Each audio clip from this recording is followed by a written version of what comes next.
പശ്ചിമ ബംഗാളിൽ വഴിയരികിലൊക്കെ ആധാർ കാർഡുകൾ ഇങ്ങനെ കിടക്കുകയാണ്. ചില ബാഗുകളൊക്കെ തുറന്നു നോക്കുമ്പോൾ നൂറുകണക്കിന് ആധാർ കാർഡുകൾ തിരികെ നിറച്ചിരിക്കുന്ന ബാഗുകളൊക്കെയാണ്. എന്താണ് സാർ ആധാർ കാർഡുകൾ പശ്ചിമ ബംഗാളിൽ ഇപ്പോൾ ആർക്കും വേണ്ടേ? ഈ അനധികൃതമായിട്ട് ബംഗാളിലേക്ക് കുടിയേറിപ്പാർത്ത കുറേ ബംഗ്ലാദേശികളുണ്ടല്ലോ, അവർക്കൊക്കെ 10,000 റുപ്യ കൊടുത്തു കഴിഞ്ഞിട്ടുണ്ടെങ്കിൽ ബംഗാളിലേക്ക് കയറി വരാനും പിന്നെ ഒരു 500 രൂപ അധികം നൽകി കഴിഞ്ഞാൽ ആധാർ കാർഡ് സൗജന്യമായിട്ട് കൊടുക്കാനുള്ള സൗകര്യം മമതാ ബാനർജി ചെയ്തു വച്ചിട്ടുണ്ടായിരുന്നു. അപ്പോൾ ഇപ്പോൾ കഴിഞ്ഞ തിങ്കളാഴ്ച മുതൽ ബംഗ്ലാദേശിലേക്ക് പോകാനായിട്ടുള്ള തിരക്കാണ് ഈ അനധികൃത കുടിയേറ്റക്കാർക്ക്. അവിടെ 24 പർഗാനാസ്, നോർത്ത് പർഗാനാസ് ജില്ലയും ബംഗ്ലാദേശുമായിട്ടുള്ളൊരു ബോർഡറുണ്ട്, ഹക്കീംപൂർ എന്ന് പറഞ്ഞ സ്ഥലം. ഹക്കീംപൂരിൽ ഏതാണ്ട് 400-450 അഭയാർത്ഥികൾ വന്ന് പോലീസിന് റിപ്പോർട്ട് ചെയ്തിട്ടുണ്ട്. ബംഗ്ലാദേശിൽ നിന്ന് വന്നവരാണ് അവർ വർഷങ്ങളോളമായിട്ട് ഇവിടെ താമസിക്കുന്നു. ഇവിടെ വോട്ടവകാശമുണ്ട്, ആധാർ കാർഡുണ്ട്, വോട്ടേഴ്സ് ഐഡൻറ്റിറ്റി കാർഡുണ്ട്, റേഷൻ കാർഡുണ്ട്. കഴിഞ്ഞ പല തെരഞ്ഞെടുപ്പുകളിൽ അവർ വോട്ട് ചെയ്തിട്ടുണ്ടെന്നാണ് പറയുന്നത്. പക്ഷേ ഇപ്പോൾ സത്യം പറഞ്ഞിട്ടുണ്ടെങ്കിൽ ഈ ആധാർ കാർഡൊക്കെ ഡ്യൂപ്ലിക്കേറ്റാണ്. അവരെ ഇപ്പോൾ കഴിഞ്ഞ ദിവസം പ്രിയൻ പറഞ്ഞില്ലേ ഒരു വാർത്തയിൽ, എന്താ തടങ്കൽ പാളയം ഹോൾഡിംഗ് സെൻറ്റേഴ്സ് സ്ഥാപിച്ചിട്ടുണ്ട്. ഈ ഹോൾഡിംഗ് സെൻറ്റേഴ്സിൽ ജീവിതം ഭയങ്കര സുഖ.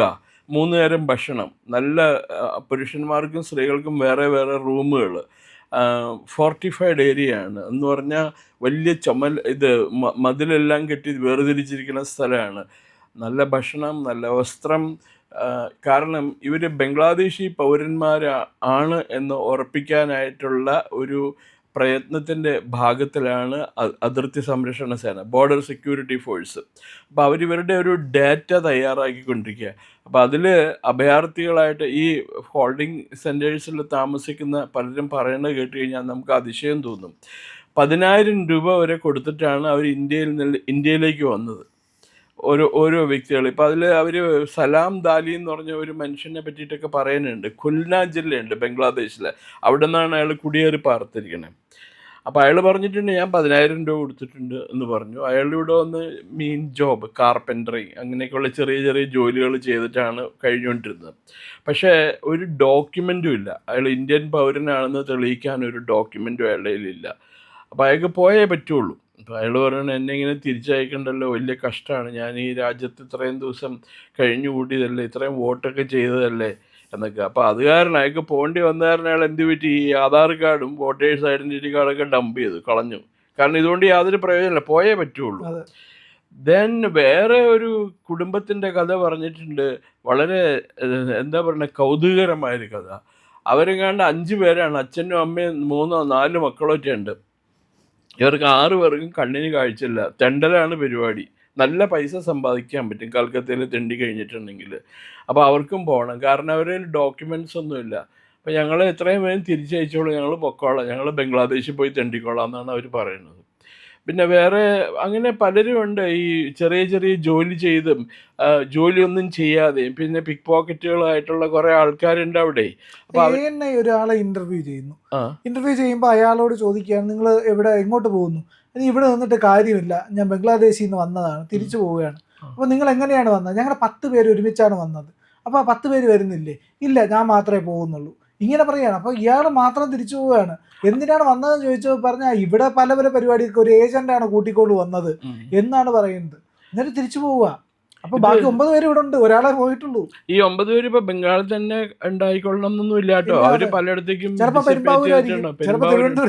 അതെ, മറ്റേ ബീഹാറിലോ അല്ലെങ്കിൽ മധ്യപ്രദേശിലോ മദ്രാസിൽ ചെന്നൈയിലൊക്കെ കൺസ്ട്രക്ഷൻ രംഗത്ത്, കെട്ടിടങ്ങൾ പണിയണ രംഗത്തിൽ ഈ കൂടുതൽ ബംഗ്ലാദേശി വർക്കേഴ്സാണുള്ളത്. അപ്പോൾ ഇതിൻ്റെ ഒരു അഡ്വാൻറ്റേജ് എന്താണെന്നറിയാമോ?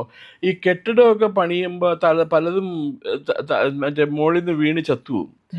അപ്പോൾ ഇവർക്ക് ഇതൊന്നും കൊടുക്കണ്ട, കോമ്പൻസേഷൻ ഒന്നും കൊടുക്കേണ്ട ആവശ്യമില്ല. കാരണം ഇവരുടെ ഐഡൻറ്റിറ്റി ഒന്നും അറിയില്ല. എംപ്ലോയി ആയിട്ട് ഇവിടെ വച്ചിട്ടേ ഉള്ളൂ. അവരുടെ വേറെ ബോർഡ്സ് ഒന്നും അറിയില്ല, അവരുടെ ഏതാണ്, അവരുടെ വാപ്പയാരാ ഉമ്മയാരാന്നൊന്നും അറിയാൻ പാടില്ല. ചത്ത് കഴിഞ്ഞിട്ടുണ്ടെങ്കിൽ വലിച്ചുവാരി എവിടെയെങ്കിലും കൊണ്ടുപോയി പൊതു ശ്മശാനത്തിൽ കൊണ്ട് കുഴിച്ചിടും. That's the end. അതോടുകൂടി അയാളുടെ കഥ തീരും. ഇതേപോലെ പലരും ഇങ്ങനെ ഇന്ത്യയിൽ കുടിയേറി വന്നിട്ടുണ്ട്. അവർ ഇന്ത്യയിലെ ജീവിതം സുഖമാണ്. ഈ പട്ടിണിയൊന്നും കിടക്കില്ല. കാരണം മമതാ ബാനർജി ഗവൺമെൻറ് അവരുടെ കാര്യം പ്രത്യേകം നോക്കിയിട്ടുണ്ടായിരുന്നു, പ്രത്യേക സംരക്ഷണത്തിലായിരുന്നു അവരൊക്കെ. അപ്പോൾ അതുകൊണ്ട് അവരിവിടെ കഴിഞ്ഞുകൂടി. പിന്നെ ചിലർ ഒബ്ജക്റ്റ് ചെയ്യുന്നുണ്ട്, ഞങ്ങളെ എന്തിനാണ് തിരിച്ചേക്കണേ, ഞങ്ങൾക്ക് ഇനി എങ്ങും പോകാനില്ല, ബംഗ്ലാദേശുകാരെ ഞങ്ങൾ എടുക്കോ ഇല്ലയോ എന്നൊന്നും ഞങ്ങൾക്ക് അറിയാൻ പാടില്ല എന്ന്. അപ്പോൾ ഇപ്പം എന്ത് പറ്റിയെന്ന് വെച്ചാൽ ബംഗ്ലാദേശിൻ്റെ ഇതുണ്ട്, ബംഗ്ലാദേശ് ഗാർഡ്സിനോ, ബോർഡർ ഗാർഡ്സ് ബംഗ്ലാദേശ്, അവർ വളരെ ശക്തമായിട്ട് നിൽക്കുക. ഇവർ വന്നാൽ അവരെ അവരെ അലൗ ചെയ്യാതിരിക്കാൻ വേണ്ടി. ഇന്ത്യ പറഞ്ഞിട്ടുണ്ട്, സുവേന്ദു അധികാരി പറഞ്ഞിട്ടുണ്ട്, we will detect dum, we will delete them and we will deport dum. നമ്മളവരെ കണ്ടുപിടിക്കും, അവരെ എല്ലാ ലിസ്റ്റിൽ നിന്നും അവരുടെ പേര് വെട്ടും, അവരെ പറഞ്ഞു വിടുന്നുള്ളത്. അപ്പോൾ ആ ഒരു അവസരത്തിന് വേണ്ടി കാത്തിരിക്കുകയാണ് ഇന്ത്യൻ സൈന്യം, ഇന്ത്യൻ ബോർഡർ സെക്യൂരിറ്റി ഫോഴ്സും ആഭ്യന്തര വകുപ്പ് ഉദ്യോഗസ്ഥന്മാരും ഒക്കെ. ഇവരിങ്ങനെ ഈ ഇസ്ലാം സമുദായത്തിൽപ്പെട്ട ആൾക്കാരെ, ബംഗ്ലാദേശിൽ നിന്നുള്ളവരെ മുഴുവനും ഇവിടെ കൊണ്ടുവന്ന് ഇങ്ങനെ താമസിപ്പിച്ചേക്കുക. എന്താ കാര്യം എന്ന് വെച്ചാൽ അവർക്കിതൊരു മുസ്ലിം മെജോറിറ്റി സ്റ്റേറ്റ് ആയിട്ട് മാറ്റാൻ പറ്റുള്ളൂ. അതായത് പലവട്ടം പറഞ്ഞിട്ടുണ്ട്, ഒരു റിലീജിയസ് പോളറൈസേഷൻ ഉണ്ടാവും, കമ്മ്യൂണൽ പോളറൈസേഷൻ ഉണ്ടാവും. അപ്പോൾ അങ്ങനെ വരുമ്പോൾ അവർക്ക് വോട്ടവകാശമൊക്കെ ഉണ്ടെങ്കിൽ അവർ അവരുടേതായ താല്പര്യങ്ങൾ സംരക്ഷിക്കുന്ന സ്ഥാനാർത്ഥികൾക്കേ അവർ വോട്ട് ചെയ്യുകയുള്ളൂ. അപ്പോൾ അതുകൊണ്ട് അവരെ പറഞ്ഞു വിടേണ്ടത് അത്യാവശ്യം തന്നെയാണ്. അപ്പോൾ അതിന് പക്ഷെ മാന്യമായ രീതിയിലാണ് പറഞ്ഞു വിടേണ്ടത് ഈ BJP ഗവൺമെൻറ് ബംഗാളിലുള്ള. അവരെ അല്ലെങ്കിൽ പറഞ്ഞ പോലെ ഹോൾഡിംഗ് സെൻറ്റേഴ്സ് ഒന്നും പണിയേണ്ട ആവശ്യമില്ലല്ലോ. അപ്പോൾ ഹോൾഡിംഗ് സെൻറ്റേഴ്സൊക്കെ പണിതു, അവർ ഡീറ്റെയിൽസ് മുഴുവൻ, ഡാറ്റ മുഴുവൻ കളക്ട് ചെയ്തുകൊണ്ടിരിക്കുക, ഒരു ഡാറ്റ ബാങ്ക് ഉണ്ടാക്കുകയാണ്. എന്നിട്ട് ഈ ഇവർ ബംഗ്ലാദേശിലെ പൗരന്മാരാണോ അല്ലയോ, അവരുടെ ബന്ധുക്കൾ ആരെങ്കിലും ഉണ്ടോ ഇല്ലയോ എന്നൊക്കെ അന്വേഷിച്ച് കഴിഞ്ഞിട്ടാണ് പറഞ്ഞു വിടുകയുള്ളൂ. അതിനിടയ്ക്ക് അവർ ചോദിക്കണ്ടേ, ഞങ്ങൾക്ക് ബംഗ്ലാദേശിൽ ആരും ഇല്ലാന്നേ, ഞങ്ങൾ പോകണില്ല, ഞങ്ങൾ ഇവിടെ നിന്നോളാം എന്നാണ് പറയുന്നത്. പക്ഷെ അവർക്ക് നിൽക്കാൻ പറ്റൂല ഇവിടെ, അത് കാരണം നിയമം അനുസരിക്കണില്ല, അനുവദിക്കണില്ല. ബംഗ്ലാദേശിലേക്കുള്ള ഹൈവേകളിൽ നോക്കുമ്പോൾ, ബോർഡറിലേക്കുള്ള ഹൈവേകളിൽ വലിയ ആൾക്കാരിങ്ങനെ, ആയിരക്കണക്കിന് ആൾക്കാരിങ്ങനെ നടന്നു നീങ്ങുന്നത് കാണാം. അതിന്റെ കാരണം എന്ന് പറഞ്ഞു കഴിഞ്ഞാൽ ഈ പറയുന്ന പോലെ സുവേന്ദു അധികാരി സർക്കാർ പിടിച്ചകത്തിടും എന്നുള്ളത് കൊണ്ടാണ്. അപ്പോൾ ഇതിനകത്ത് പ്രധാനപ്പെട്ട ഒരു കാര്യം, സുവേന്ദു കഴിഞ്ഞ ദിവസം മാധ്യമങ്ങളെ കണ്ടപ്പോൾ പറഞ്ഞു, നമ്മൾ ഈ പറയുന്ന ഹോൾഡിംഗ് സെന്റേഴ്സ് ഒക്കെ ഉണ്ടാക്കിയെങ്കിലും ബംഗ്ലാദേശികളായിട്ടുള്ള ഒരാളെയും ഞങ്ങൾ അതിനകത്ത് കയറ്റി താമസിപ്പിക്കാൻ ഉദ്ദേശിക്കുന്നില്ല. ഞങ്ങളുടെ ആഹാരവും ഞങ്ങളുടെ വസ്ത്രവും ഞങ്ങളുടെ പണവും അവർക്ക് വേണ്ടി ചെലവഴിക്കാൻ ഞങ്ങൾ ഉദ്ദേശിക്കുന്നില്ല. അതുകൊണ്ട് തന്നെ കിട്ടിയാൽ പരമാവധി വേഗത്തിൽ അതിർത്തി കടത്തിവിടാനാണ് ഞങ്ങൾ നോക്കുന്നത്. വലിയ വില അവർക്ക് കൊടുക്കേണ്ടി വരും, അതിൻ്റെ പ്രത്യാഘാതം അതിരൂക്ഷമായിരിക്കും. അതുകൊണ്ട് പോകേണ്ടവരൊക്കെ ഇപ്പം പൊക്കോണമെന്നാണ് സുവേന്ദു പറഞ്ഞിരിക്കുന്നത്. അതുകൊണ്ടാണ് ഈ ഒഴുക്കുണ്ടാവുന്നത് എന്നുള്ളതാണ്.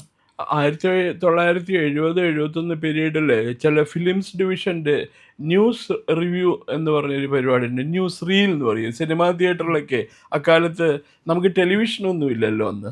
അപ്പോൾ അന്ന് ഈ സിനിമ തുടങ്ങുമ്പോൾ ന്യൂസ് റീൽ കാണിക്കും. കണ്ടിട്ടുണ്ടോ, ഓർമ്മയുണ്ടോ ന്യൂസ് റീൽ കണ്ടതായിട്ട്? പ്രശാന്തിന് ഓർമ്മയുണ്ടോ ന്യൂസ് റീൽ കണ്ടതായിട്ട്? അപ്പോൾ ഈ ന്യൂസ് റീലിൽ ബംഗ്ലാദേശിൽ നിന്നും, അന്ന് ബംഗ്ലാദേശല്ല, ഈസ്റ്റ് പാകിസ്ഥാനിൽ നിന്നാണ്, ഈസ്റ്റ് പാകിസ്ഥാനിൽ നിന്നും ഇതേപോലെയുള്ള ഒരു എക്സോഡസ്, പലായനം നടത്തി വരുന്ന ആൾക്കാരാണ് ബംഗാളിലേക്ക് വന്നുകൊണ്ടിരുന്നത്.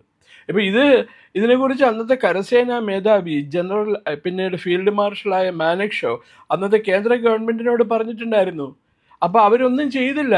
ഇത് കൂടി 1.5 കോടി ജനങ്ങൾ ബംഗാളിലേക്ക് വന്നപ്പോൾ, അഭയാർത്ഥികളായിട്ട് ഈസ്റ്റ് പാകിസ്ഥാനിൽ നിന്ന് വന്നപ്പോഴാണ് അന്നത്തെ ഇന്ത്യൻ പ്രധാനമന്ത്രി വിളിച്ച് പറയുന്നത്, മനഷായെ വിളിച്ച് പറഞ്ഞത്, നിങ്ങൾ എന്ത് ചെയ്യാൻ പോകുന്നു ഇത് തടയാനായിട്ടെന്ന്. അദ്ദേഹം പറഞ്ഞു, ഞാൻ ഒന്നും ചെയ്യാൻ പോകുന്നില്ല, കാരണം അത് നിങ്ങളുടെ ജോലിയായിരുന്നു, നിങ്ങൾ അതിനുള്ള അധികാരമൊന്നും തന്നിട്ടില്ല. ഞാൻ പലവട്ടം എഴുതിയിട്ടുണ്ടായിരുന്നു, പലവട്ടം ഞാൻ എന്താണ് പറയുന്നത്, കേന്ദ്ര ഗവൺമെൻറ്റിനെ അറിയിച്ചു, ഇത് അനധികൃത കുടിയേറ്റം തടയണം, ഇതിനു വേണ്ടി എന്തെങ്കിലും ഇത് സ്റ്റോപ്പ് ചെയ്യാനായിട്ട് എന്തെങ്കിലും ചെയ്യണം. അന്ന് ആരും പറഞ്ഞില്ല. ഈ പറയുന്ന മന്ത്രിമാരൊക്കെ ഒരു cabinet meeting, mini cabinet meeting കൂടിയിട്ടാണ് അന്ന് ഫീൽഡ് മാർഷൽ മാനക്ഷായെ ഇന്ദിരാഗാന്ധി വിളിച്ചു വരുത്തി ചോദിച്ചത്.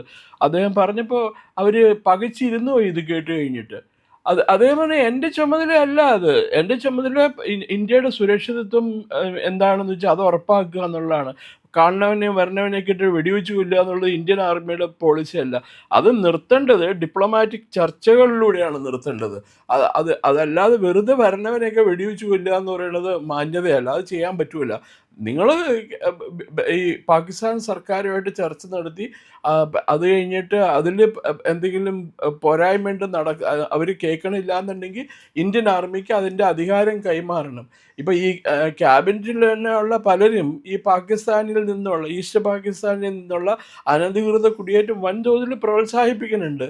അവർക്ക് അൾട്ടീരിയർ എയിംസ് ഉണ്ടായിരുന്നു. അതുകൊണ്ടാണ് ഇങ്ങനെയുള്ള ഒരു സിറ്റുവേഷൻ ഇപ്പോൾ എത്തിയത്. അന്ന് തൊട്ട് തുടങ്ങിയതാണിത്, ഈ അനധികൃത കുടിയേറ്റം. ഇനി ഇവർ പോയി കഴിഞ്ഞാൽ ഇവരിവിടെ കണ്ടിന്യൂ ചെയ്ത് കഴിഞ്ഞാൽ ഇന്ത്യക്കാർക്ക് ലഭിക്കേണ്ടുന്ന ആനുകൂല്യങ്ങൾ, ഇന്ത്യക്കാർക്ക് ലഭിക്കേണ്ട സാമൂഹ്യ സുരക്ഷാ സ്കീംസൊക്കെ അവർ തട്ടിയെടുക്കും. അതെ. അപ്പോൾ അതിന് വേണ്ടിയിട്ടാണ് ഇപ്പോൾ ഈ സ്കീം ചെയ്തിരിക്കുന്നത്, ഇത് പ്ലാൻ ചെയ്തിരിക്കുന്നത്, നടപ്പിലാക്കിക്കൊണ്ടിരിക്കുന്നത്. പ്രിയപ്പെട്ട പ്രേക്ഷകരെ, ഞങ്ങൾ ഇന്ത്യ ലൈവ് പതിപോലെ നമ്മൾ പറയുകയാണ്, മാധ്യമങ്ങളിൽ വരാത്ത, മറ്റു മാധ്യമങ്ങൾ പറയാത്ത വാർത്തകളാണ് നിങ്ങളുടെ മുന്നിലേക്ക് കൊണ്ടുവരുന്നത്. ഇത് പറയാൻ ഞങ്ങൾക്ക് പ്രേരണയും ശക്തിയും നിങ്ങളാണ്. നിങ്ങൾ ഞങ്ങളുടെ കൂടെ ഉണ്ടാവണം. ഞങ്ങളുടെ ചാനൽ സബ്സ്ക്രൈബ് ചെയ്യണം. നമുക്കൊരു ചാനൽ കൂടിയുണ്ട്, C4N, C4N മലയാളം. നമ്മൾ ഈ തെരഞ്ഞെടുപ്പൊക്കെ ആയതുകൊണ്ട് കൂടുതൽ വാർത്തകൾ നമ്മുടെ ഈ പ്ലാറ്റ്ഫോമിൽ തന്നെ കൊടുക്കാൻ കഴിയാത്തതുകൊണ്ടാണ് C4Nൽ പുതിയ വാർത്തകൾ കൊടുക്കുന്നത്. അപ്പോൾ ആ ചാനലും കൂടി ഒന്ന് സബ്സ്ക്രൈബ് ചെയ്യണം. ഇന്ത്യ ലൈവ് ഉറപ്പായിട്ടും ചെയ്യണം. C4Nനും കൂടെ, C4N, C എന്ന് പറഞ്ഞാൽ ക്രെഡിബിൾ, ഫോർ എൻ നേഷൻ, രാജ്യം. നമ്മുടെ രാജ്യത്തിന് വേണ്ടിയാണ്. രാജ്യം വിട്ട് ഒരു കാര്യവും ഇന്ത്യ ലൈവിനില്ല. അതുകൊണ്ട് ഞങ്ങളുടെ കൂടെ ഉണ്ടാവണം എന്നുകൂടി അഭ്യർത്ഥിക്കുന്നു.